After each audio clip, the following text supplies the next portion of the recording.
Well, welcome to another episode of Naked with Dr. Money. I'm Dr. Stephanie Ardrey, known as Dr. Money, and I am here again looking forward to sharing another exciting day of conversation with you about, mindset. We always say, this is about mindset, it's about motivations, and it's about manifestations. And so the idea from this vlog was about me sharing my journey as a CEO of a startup venture, which can be challenging, to no ends. I say that every CEO, it's your responsibility to set the vision for the organization that you're planning to develop and launch. More importantly, identifying the customers that you plan to serve and understanding how you're solving a problem for them. Once you've identified the customers that you want to solve a problem for, then determining the capacity, meaning what size organization, what type of resources do you need, what type of infrastructure do you need in place, not only physical infrastructure but technological infrastructure, which is going to be great. My guest today will be able to speak to some of that in terms of the type of technological infrastructure that's necessary in your organization, because we're managing data, right? Information about customers, about internal and external stakeholders. And then lastly, once you've figured out the capacity requirements, then you go out and raise the capital. And so raising capital is more than just going through a Rolodex and trying to approach people for money. There is not only a process that one must follow, because you have different capital sources. You have debt that's utilized at certain points along your journey. You have equity. That's another proper, access to resources along the journey. If you're talking about equity, you're selling shares in a particular entity. So you must be guided by, because those are securities. So you have to have a legal team that's able to inform you about the proper way to sell your equity, your shares, or you can misstep and find yourself in federal jeopardy.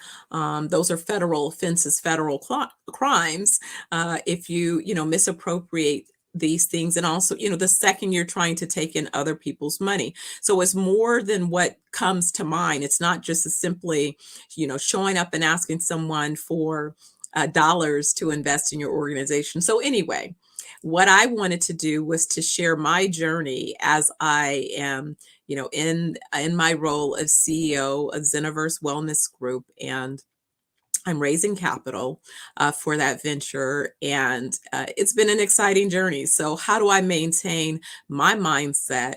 How does that mindset inform the motivations that, come up in terms of what I should do each day to help further that vision? And what type of manifestations begin to occur along the journey? So today I'm going to have an exciting conversation with my guest. His name is Doug Ortiz. And Doug is on the data side, on the business and developing technical architectures for systems, physical systems within organizations. He agreed to join me today. We're talking a little bit about, mindset backstage. And I can't wait for you to meet him. I've placed his contact details along the banner, so you'll be able to follow up with him on both his own YouTube channel and his LinkedIn profile. So without any further ado, let me bring Doug into the conversation. Hey, Doug, how are you today? Hello, how are you doing, Steph? I'm doing Oh, great. wonderful. So glad you can join me. Thank you for joining me today. Oh, glad to be here. I'm excited to see where all this conversation leads us into. I know. I think we can help a lot of folks because, like I say, oftentimes people forget how much their mindset is contributing to their daily journey. They think that it's just magically or not magically manifesting. And it's like, well, what did you think about, this morning? Well, that's one tricky thing about mindset. Everybody is used to nowadays winning. You're trained to win. You study to win. You educate yourself to win. But what happens when you don't win? When you lose? Oh my goodness. Now you're talking about something that a lot of people fail to consider, right? And that is definitely part of the formula. Sometimes you put everything into an effort, and guess what? It doesn't turn out how you expected it to turn out. So what is that? Do you call that a loss, or is that really an opportunity to learn something? And again, how you interpret that has everything to do with your mindset. That's what I say is it's mindset driven. Yes, and the impact it has, because we're all set to that mindset, winning, winning, but it's not really. Life throws all kinds of things in your way, Man, and most of the time we're not ready for them. man, you're talking about the truth. So let me ask you, Doug, oftentimes I begin with this. When do you first believe that you recognize you had a mindset? And do you think your mindset is the result of your nature, how you were nurtured, or a little bit of both? I think it was a surprising mix of both, Okay. because when I started consulting independently, it was somebody pulled the rug under me. Life was going great, my career was here, then suddenly a change in plans. Mhm. Didn't know what to do. It was just as surprising to anyone. What do I do now? Everything that I planned for, everything I had built was taken, swept under the rug from me. Well, I have two options. What age were you at this point? I was around my late 20s, Okay. and I was consulting, working, and well, working for many organizations. That was the whole idea of the mindset. I'm working here, then I'm going to go this ladder and keep on going until I'm president or CEO, etc. But guess what? That did not happen. I got cut down in the knees. So everything that was planned was completely erased and removed. I wasn't ready for it, honestly. I had two choices. I had just married. We were happily married. And then this happens. Oh, what do we do now? I have married. We're married. We just have a new life. I either start crying and get depressed and, do nothing about it, or I go out there and fail or succeed. I think I'm going to go with the second one. It was hard. There was still a lot of sadness, but if I sit down there waiting on the couch for somebody to come and tell me, look, here's $1 million contract or here's $1 million job, it would have never happened. I'd still be there right now. That's the reality. And that's the part that I find so interesting is a lot of times people have a lot of, goals, but they're dreams because they're not willing to do the work. And so you wonder, why won't they take action? If that's your dream, then you do know that to bring it to life, you need to be motivated to take some particular actions. And if you're not motivated to take those actions, that goes back to your mindset. And So, the mindset yeah. is there are two of them, fixed and growth. Fixed, we're all used to it. We get a blindfold and you just can't look anywhere else. You just right in front of you. That's all you can see. But if you remove that blindfold, then you are set to other expectations, to growing. Yes, you'll fail, to fall, but that's how we learn to walk and run. Well, that's But my question because is it even failure? See, I think that even the conversations are different. I was sharing this with somebody else. I said, when I was along the journey, when I hit what looked like, failure, I said, it's all in the perspective. I learned quickly that if I talked to someone who was typically an employee and their mindset was just about working a job and that was their form of security versus if I had the same conversation of the same set of facts with a successful entrepreneur, the entrepreneur quickly showed me, no, you gained here.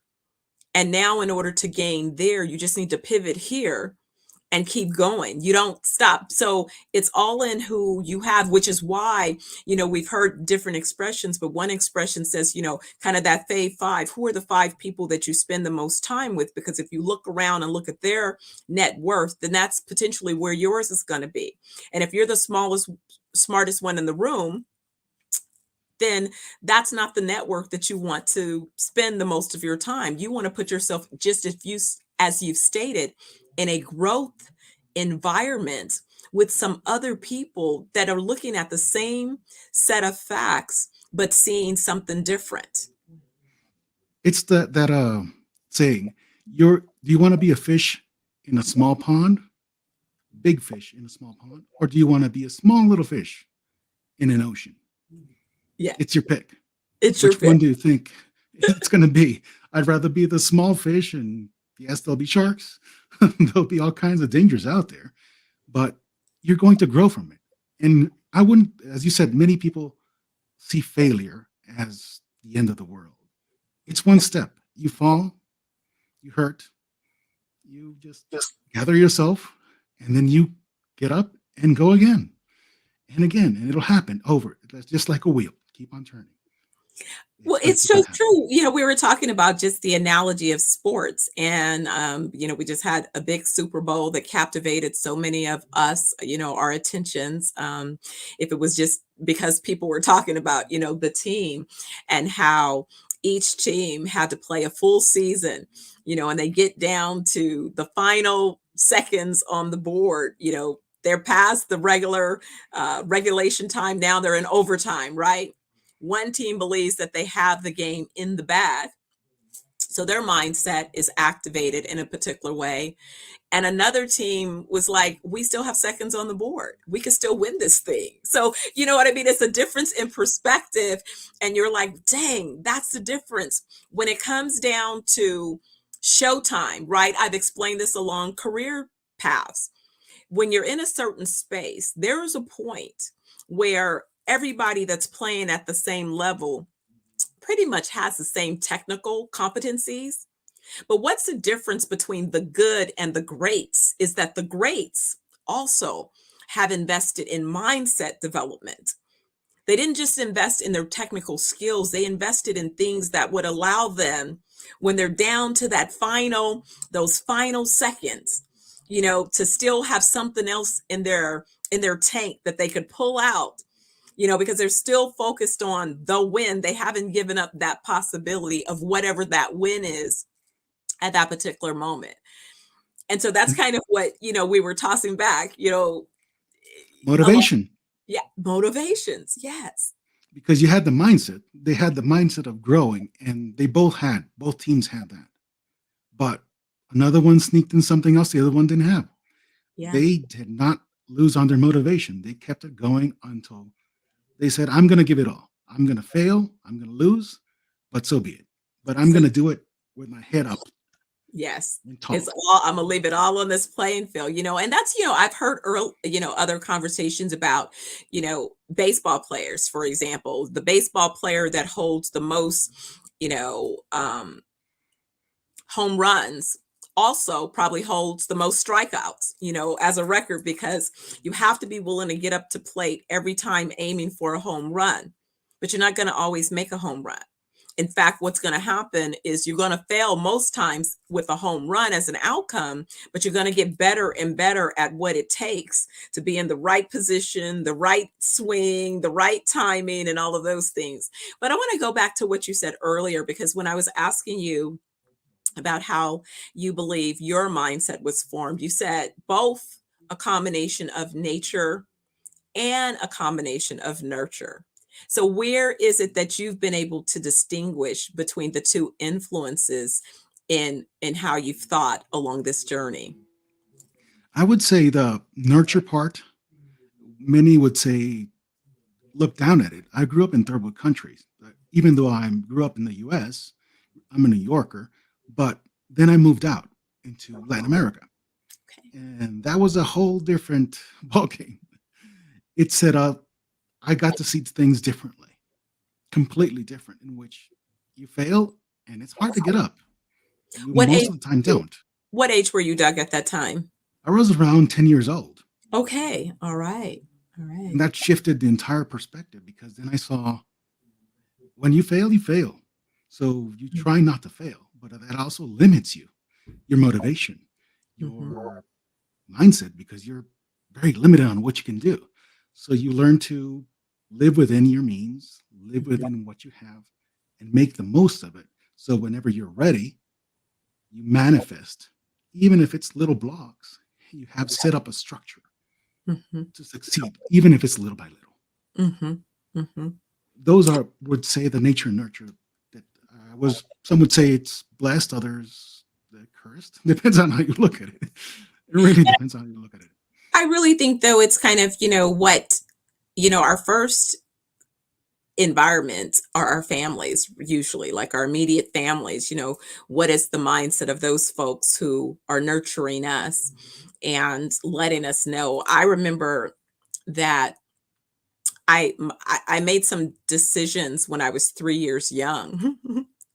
And so I know that that was part of my nature because nobody had really, told me these different things. I just had a strong determination, and I had been encouraged, but it also was part of my nurture. I got an opportunity to spend my very early years with my grandmother, and that exposed me to a lot of different things. I was in a safe environment. I was loved, and I got to kind of be part of an environment that allowed me to flourish. And I had natural instincts and desires, but I negotiated something as a 3-year-old.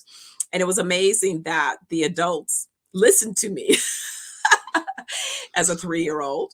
And then later along the journey, I noticed, 9 years of age was another very, very pivotal age where I really began to assert myself in ways. In fact, the business that I'm so happy to be created, have created and in the process of, capitalizing and launching is really living out, a declaration that I made at 9 years young about what it was I wanted to do in the world. So I'm a firm believer in not only setting intentions, but also continuing along the journey, because along the way, there were times that I felt like I was off track because I was in an environment that I was trying to make stick, for example. And it's like, if this sticks, you're not going to get to what you said you wanted as the ultimate outcome. Now, looking back, I can see why some of those things didn't stick. I was there to gain something, right? Is it a reason, a season, or a lifetime? It was a reason or a season. The lifetime is where I am now. But I didn't always know that along the journey. And what I had to do was invest in tools to help to feed my mindset, especially when the journey is hard, right? Because there's all of us, right now, I laugh at myself when I'm in the US and between California and Nevada. And the winter months, it's cold. So I can guarantee you that every morning when I wake up and it's in the 30s or something, I'm not trying to go out for my morning walk or go out and ground. I'm not. I already know. And no matter how much I, try to use psychology over myself, it's like, look,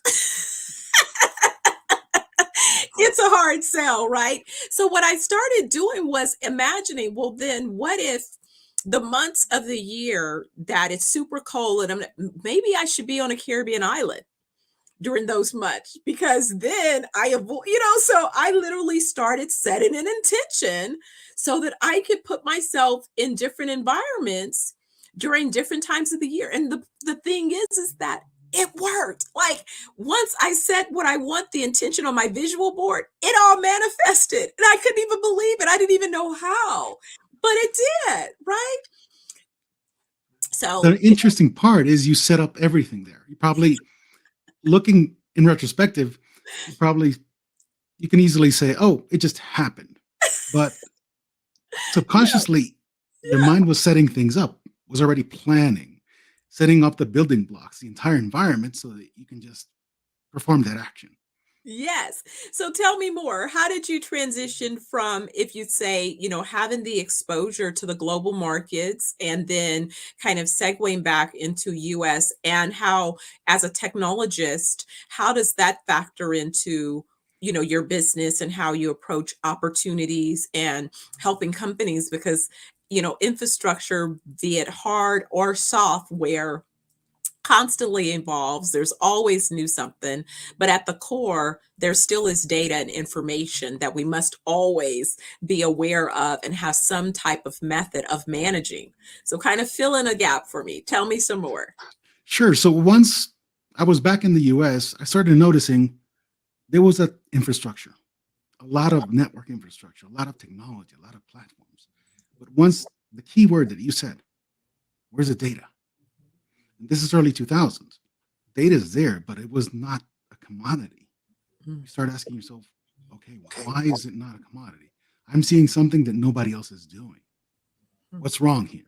You start researching, finding a gap, learning, oh, databases are starting to grow. Then you start seeing, oh, different type of technologies are using XML, types of ways of interconnecting data. That evolved into all these buzzwords we hear today: big data, data lake houses, etc., data marts. Those eventually came into what we are today in different ways and aspects, but it's still data and it's being mined in multiple ways. Our wristwatches, guess what? Information, the Internet of Things, your mobile phones, Mhm. our computers, everything's turning data everywhere, 24 hours, 24/7, everywhere. Somebody's got to make something out of it. Predict data analytics, Mhm. being able to predict and analyze. And that's where all of that came from. 25 years ago, I started seeing data becoming a commodity, and that helped. That set me up for preparing myself to where we are today, being able to have a bigger picture and how to understand. You start small and how big it is, so you Mhm. can expand and go back and forth. But that was the key turning point for me, understanding where we are, where we could be, where could we come in, where could I come in, and possibly contribute to this community that we see here today. And what have you seen in terms of some of not only your predictions and anticipations? What do you think, right? Did you make a good bet? Well, definitely, I'm seeing a lot of them paying off already. Have been during the decades that I started looking at that. They've started paying off. For instance, all these small devices, it's just the beginning.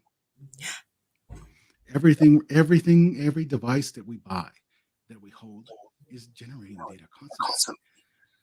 Our treadmills, our workouts. Now we have those smart watches. We have the smart tech for workouts, smart dumbbells, smart kettlebells. They're generating, you're tracking the information. And everybody is attempting, because we're not there fully yet, but we're realizing that there is a market Absolutely.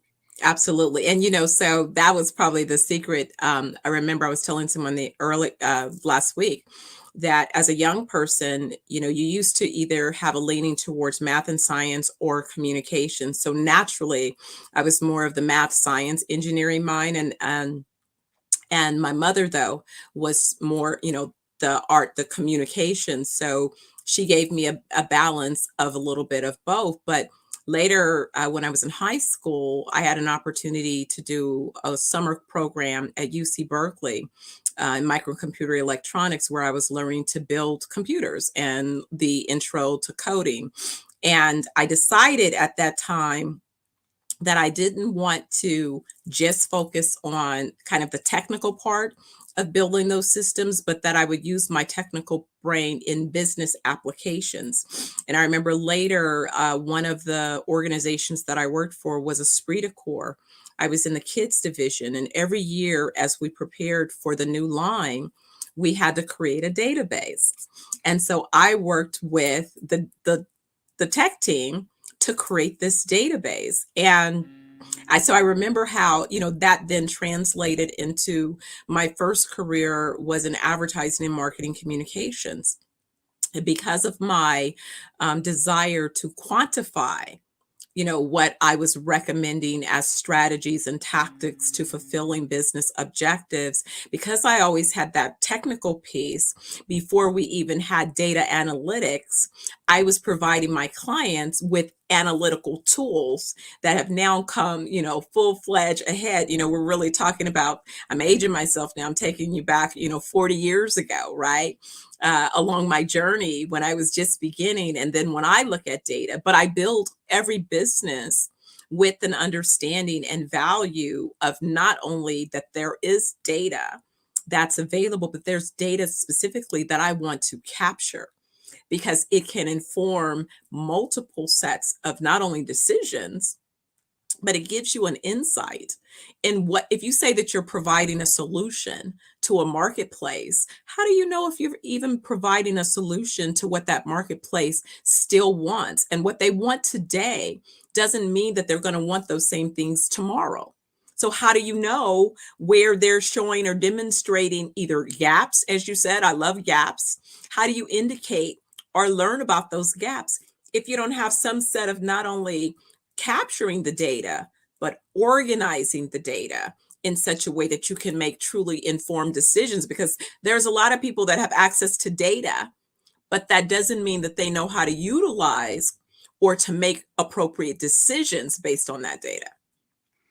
There's very little, and you probably heard the term before, decision support systems. They're still around. How many are being used today? It's been 20, 30 years, and they're still not used. Wow, that just baffles me. Yeah. Yeah, that sort of that was when I transitioned out of advertising and went into real estate development. And again, same thing, because I was more of a technical background when I started learning construction project management. In addition to real estate development, what served as an asset was that we were beginning to put our projects on Microsoft Project. And I remember the construction team that I was working with, they had been working together for over 30 years. These guys were barely touching a computer. They just used the schedule as a pretty diagram. And I'm like, no, no, no, no, no. If you put all the variables in, but if you put junk in, right, you're going to get junk out. But if you really put in, the connectors, the constraints, and if you develop the schedule, this program will let you know if you're slipping a date and recalculate all of those outcomes. But it was like pulling teeth, but it was my competitive advantage. Again, there you go, Steph. Good decision to understand the technology and be willing. And then I remember the last company I was consulting to, they had paid for this expensive, kind of like you say, the Rolls Royce of project management, but then nobody knew how to use it. So then when they brought me in, they're like, well, she'll be the one. Yeah, but then I'm doing the management for everybody. The controller doesn't know how to put. I said, wait a minute, guys, wait a minute. That's too much work. That's too much work, like I can't run the whole company. And I remember complaining at the time, why is it that I feel like I have to run the entire company? But again, that was preparing me for right now. That is why I know what I'm doing with building out this portfolio of wellness resorts. I'm a real estate developer building out a portfolio of wellness resorts and organic farms. But guess what? I know exactly what I'm doing, and I know how to do it, and I know how to pull in place, those various resources to help along that process, which had not I had the various experiences along the way, and had not I been willing, my mindset to go, what am I here to learn in this particular season, so that it's going to help me, down the line. And so let me just learn and contribute so that I continue to develop. But that was mindset. That was Growth mindset. That growth mindset and your motivation manifested yes. current situation. Exactly. It is so true. It is so true. So, what do you see on the horizon? Are you working with, what types of organizations are you mostly working with? And what kind of common instances are you finding that require you to come in and help them out? Data. We go back to the same thing. Data. Most of them, we want to do this, but we don't know how to organize the data, how to model it, how to structure it so that we can make it useful to us in the process. And some are a little bit more advanced than others. That's where you come in and help them understand, well, we could do this or take this other approach. And little by little, you start helping them. But you have to try to understand, as you said, at the beginning, you're not going to know what they're trying to do, because you can't know in 5 minutes an entire business. Sure. It takes time. You have to delve into it, ask questions. And many call them dumb questions, but they're just questions. Absolutely. Just asking them. And then you eventually, sooner than later, get to the point like, oh, I think you could do this, this, and that. And this is going to lead you here, there. And it's all going to manifest for you there in front of your eyes. You're going to start seeing it. Once they start seeing results, it's very nice to see how everybody's eyes pop out. And they're like, oh, okay. I had no idea we could do this. Well, that's Ex- exciting because, I look forward to being able to do a consultation with you and my tech team because there are some very specific goals that I have around data. And I want to make sure that we're developing, the infrastructure as we begin to capture data. We'll begin to have our first set of resorts open by Q3 or Q4 of this year. And part of the process of how we engage with our guests is everything about the data. So, We're going to have so devices, those for exactly all kinds of tech. We have plenty of things. I'll wait and save it for a one-on-one conversation of some of the tools that we have in mind. But I have some exciting, again, that closet techie. I'm like, I can't get away from who I am, right? I'm excited to hear, and I'll be looking forward to our conversation because I'm sure there's so many, there's technology out there. We Yes. have to just leverage it. That's really the only thing left. That's really it, leveraging the technology. Well, as I shared with the guests early on, I'm having a conversation with Doug Ortiz. He's a technologist. I have his LinkedIn profile as well as information on his YouTube channel. He's not only a practitioner or professional, but he's also an educator because his videos are informative, will help you understand if you want to understand a little bit more about what are we talking about data, about databases, about architectural infrastructure, about what that means, about how that relates to organizations that you're a part of, whether you are the owner of those organizations or you're working within those organizations. They're all built on some type of data that they're capturing, that they're generating, and also analytics behind that data. So Doug is one of the folks that you may want to check out and be in contact with to learn more about. And Doug, thank you so much for joining me on Naked with Dr. Money. See, you were worried. You thought you had to get naked, huh? Well, I was a little bit worried about that part. I was all for the money. I'm not sure about the naked. See, I got you. I told you it was harmless. I said it was going to be an easy conversation. But And you this is not sure it's going to go the way I want it to, but okay. Well, you were perfect. And see, it was Thank harmless. you so So much. you're not in trouble with your wife or family, and you were able to safely get naked with Dr. Money. So I look forward to continuing our dialogue. I'll set up a one-on-one for you and I following this event. And again, like I said, thank you for joining me today. Thank you for having me, and I'm looking forward to our many more of these. I really enjoyed the process, and I'm looking to many more. Wonderful. Well, enjoy the rest of your day, and I'll see you soon. See you soon. Thank you. All righty. Bye. Bye-bye. Well, everyone, I want to thank you again for joining me for another episode of Naked with Dr. Money. I'm Dr. Stephanie Ardrey, aka Dr. Money. I'm the CEO of ZenoVerse Wellness Group, and we have several assets, several brands that are coming to market. The first of which is our 420 Wellness Jamaica portfolio of destinations. You can go to our website at 420wellnessjamaica.com. Register to be on the list. You will receive information about the grand openings and which properties so that you can schedule your wellness week. We deliver wellness 1 week at a time at our various resorts around the world. So we have a bunch in the pipeline, want to get you there so that you can live your best life. And what we focus on is healing your mind, body, and soul. When we talk about mind, we focus on healing from emotional trauma. And so that's where you'll have an opportunity to experience, our bench of thought leaders that continue to grow because I'm constantly looking at thought leadership around mindset and healing from emotional trauma in particular.